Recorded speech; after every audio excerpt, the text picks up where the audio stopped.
এমন নাম তো আমি কখনো শুনিনি, নিশ্চয়ই এটা খুব স্বাদ হবে। দাও দাও খেয়ে দেখি। ওকে।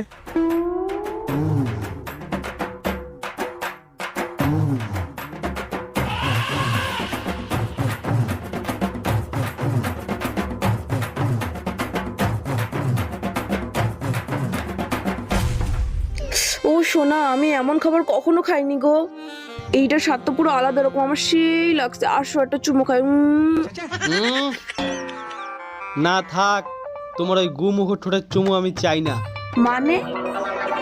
রতনে রতন চেনে, তুই চিনিস গু, তোর ওই গু মুখ ঠোঁটে আমি চুমু খাবো? ছি, ওয়া থু। তুমি এসব কি বলতেছো? আলো তুই যেটা খালি ওটা আমার গু ছিল। তুমি আমার সাথে প্র্যাঙ্ক করতেছো না? আলো না, তোর সাথে আমি প্র্যাঙ্ক করবো কে? তোর যদি বিশ্বাস না হয় আমার প্যান্ট খুলে পোঙা দেয় না, আমি অনুসূচি নাই।